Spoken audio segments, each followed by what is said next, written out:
Hola, espero que se encuentren muy bien. Nosotros, el equipo uno, venimos a presentar el día de hoy el tema de síndrome de Good Pasture. Acompáñanos. Bueno, y aquí podemos ver cómo es que el equipo uno distribuyó los temas a sus cuatro integrantes, que vendrían siendo Humberto Alejandro Araujo Silva, José Miranda Costa y Anet Paulina Ante Torres, y su servidor Jesús Eduardo Rivera Esparza, que explicará los temas de antecedentes, definición y epidemiología. Y aquí podemos ver todos los demás temas que les tocará explicar a mis compañeros.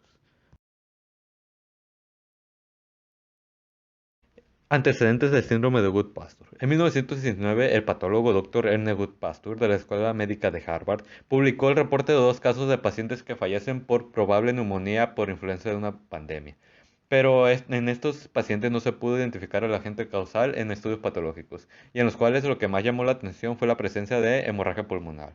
En 1958, Stanton y Tanch reportan 9 casos de la combinación de hemorragia pulmonar y glomerulonefritis de etiología para ellos oscura. Proponen que se le asigne a esta combinación el nombre de síndrome de Good-Pasture en honor al primer médico que lo escribe. La definición del síndrome de Good-Pasture. El síndrome de Good-Pasture es una enfermedad autoinmune que ha sido generalmente usada como sinónimo de la enfermedad por anticuerpos antimembrana basal glomerular y se caracteriza por la asociación de una glomerulonefritis rápidamente progresiva y hemorragia alveolar en presencia de anticuerpos antimembrana basal. La afectación del sistema nervioso central en el síndrome de Good-Pasture es extremadamente infrecuente en ausencia de anticuerpos anticitoplasma de neutrófilos. Ahora veremos la epidemiología del síndrome de Good-Pasture. La incidencia del síndrome de Good-Pasture es de 0.5 a 1 caso por millón de habitantes, por lo que se considera una enfermedad poco frecuente, pero tiene una alta mortalidad. Y tiene una ligera predisposición hacia el género masculino. Esta enfermedad afecta a hombres jóvenes de 18 a 35 años de edad, aunque también puede dar en pacientes de mayor edad, pero esta tiende a limitarse de forma renal. La pulmonar aislada es poco frecuente.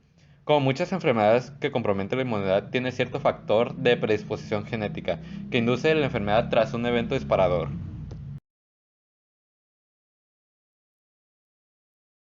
La patogenia de la enfermedad se considera un trastorno por hipersensibilidad de etiología desconocida. Se caracteriza por presentar en la sangre anticuerpos circulantes contra la membrana basal alveolar y glomerular.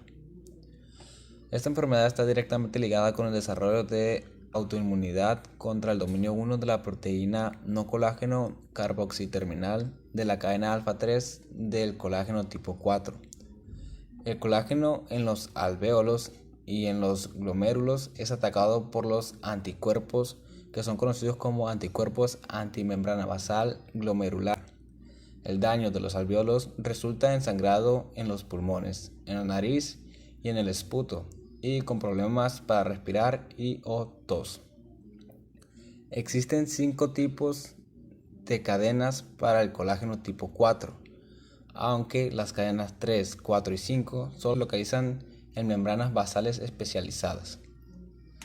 Esta enfermedad se caracteriza por la presencia de los anticuerpos antimembrana basal glomerular dirigidos contra el dominio N-terminal en la subunidad A3 del colágeno tipo 4, la cual se ha asociado con la lesión renal progresiva.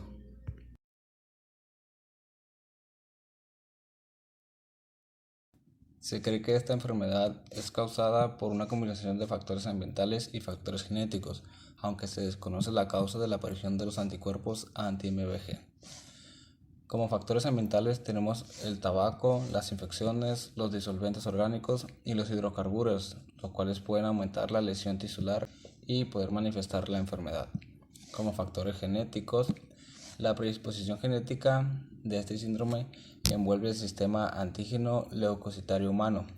Nosotros tenemos una pequeña parte de estos antígenos que son heredados por nuestros padres. La mitad de estos antígenos compatibles son heredados por la madre y la otra mitad por el padre.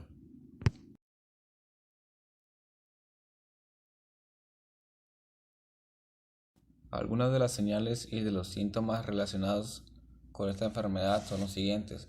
En la enfermedad pulmonar tenemos la hemoptisis, la tos, que se encuentra en el 40 al 60% de los casos, La dificultad para respirar está entre el 57 al 72% de los casos. Astenia con el 38 al 66% de los casos. Palidez, crepitantes y ronquidos. Soplo en el corazón, que se encuentra en el 20-25% de los casos. El aumento en el tamaño del hígado y la edema.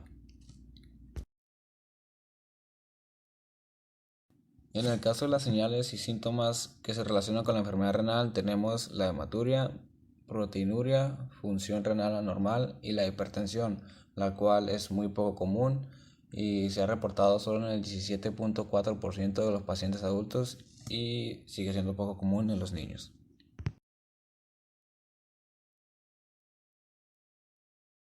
El diagnóstico se realiza mediante la identificación de anticuerpos anti-MVG en sangre periférica por la técnica de inmunoensayo, aunque el diagnóstico definitivo se realiza mediante biopsia de riñón, donde se encontrará glomerulonefritis proliferativa focal, que puede evolucionar a necrosis e inflamación intersticial severa con depósitos de inmunoglobulina en microscopia de inmunofluorescencia, aunque este tipo de abordaje no es factible.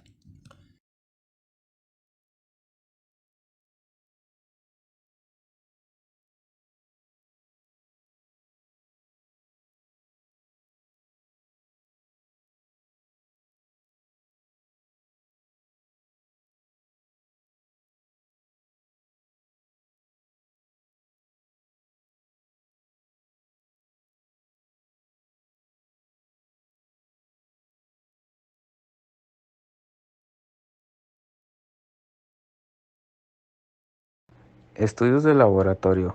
En él se encuentran análisis de orina, hemograma, pruebas de función renal, pruebas serológicas, imagenología, biopsia renal y también biopsia pulmonar. En el análisis de orina se encuentra proteinuria de bajo grado, hematuria macroscópica y microscópica, cilindros granulares y de eritrocitos. En el hemograma se muestra anemia e leucocitosis. En las pruebas de función renal se pueden mostrar nitrógeno de urea y creatinina. En las pruebas serológicas se puede mostrar el ensayo inmunoabsorbente ligado a enzimas, también inmunofluorescencia indirecta.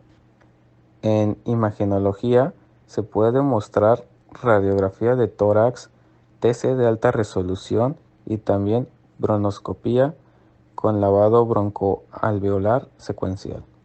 En la biopsia renal se puede mostrar microscopía óptica, crescénticas, necrosis en el penacho glomeral y también inmunofluorescencia.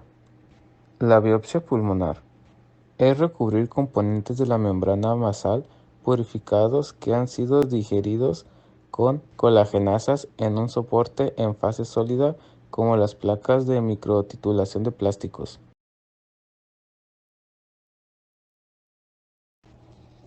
Pronóstico. El pronóstico de los pacientes y su evolución clínica se extraen de una corte inglesa en donde se hizo seguimiento a largo plazo en pacientes con esta enfermedad. Levy y colaboradores encontraron que la terapia convencional es efectiva en más del 90% de los casos para el tratamiento de la hemorragia alveolar difusa, con preservación de la función renal en la mayoría de los pacientes. Como factor de este pobre pronóstico renal se encontró oligonuria, creatina, con un requerimiento de terapia de reemplazo renal urgente al ingreso, inicio tardío en la terapia y el compromiso de más del 100% de los glomérulos en la biopsia renal. Las secuelas respiratorias secundarias a la hemorragia alveolar difusa son infrecuentes. Sin tratamiento, a la mayoría de los pacientes fallecen a corto plazo, principalmente por la severa hemorragia pulmonar que se genera.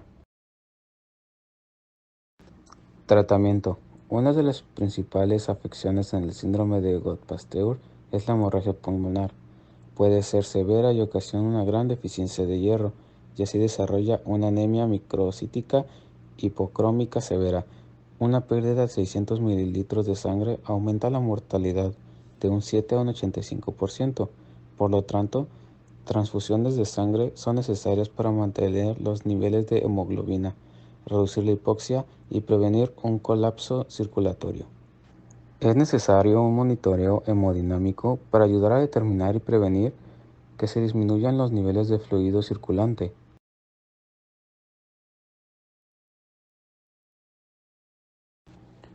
Cuidado médico. El tratamiento para la enfermedad anti-MVG requiere un acercamiento 2-pronged. Este consiste en remover anticuerpos protogénicos y prevenir la nueva producción de anticuerpos.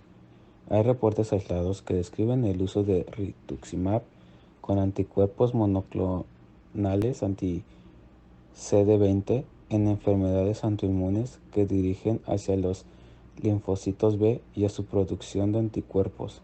Arso reportó que al utilizarlos en una mujer de 73 años quien tuvo una enfermedad recurrente refractaria al tratamiento con esteroides, plasmaferesis y ciclofosfamida, la paciente tuvo una mejoría después de la segunda sesión de 6 semanas de dosis de rituximab de 375 miligramos.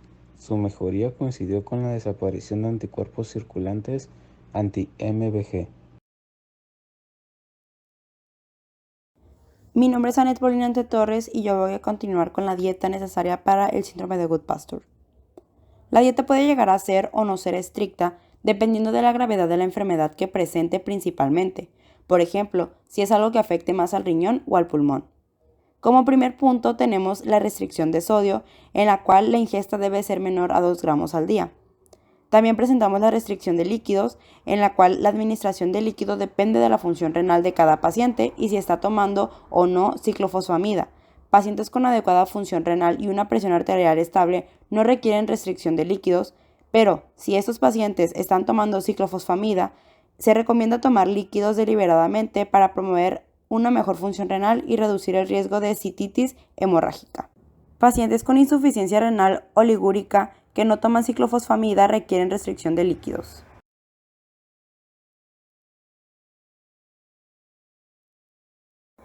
En el monitoreo de la respuesta terapéutica, los pacientes monitoreados deben tener títulos regulares de anti-MVG, niveles de creatinina sérica y radiografías de tórax para así poder determinar la duración de su tratamiento.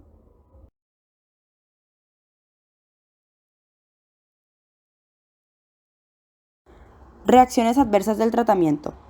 El tratamiento del síndrome de Goodpasture requiere de una combinación de corticosteroides, ciclofosfamida o aciotropina y plasmaféresis.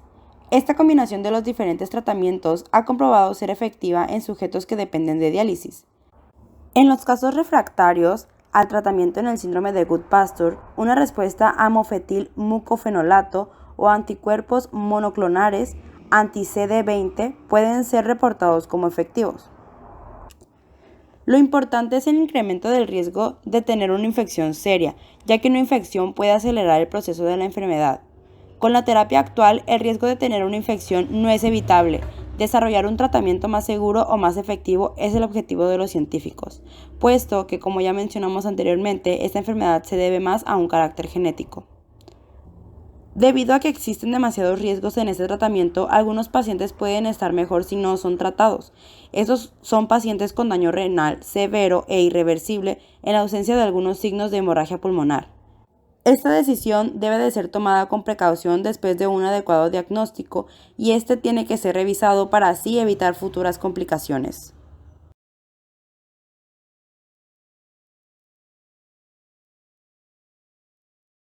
Duración del tratamiento. 3 meses de tratamiento completo es normalmente suficiente para suprimir la producción de anticuerpos anti-MVG. Después de eso puede suspenderse la ciclofosfamida y puede disminuirse poco a poco la dosis de esteroides. Si se administra el tratamiento completo es menor el porcentaje de recaídas. Sin tratamiento, los anticuerpos anti-MVG pueden permanecer en la sangre por 1 año o más antes de desaparecer. Pacientes con anticuerpos anticitoplasmáticos y anticuerpos anti-MVG son generalmente tratados con un tratamiento de más de 3 meses.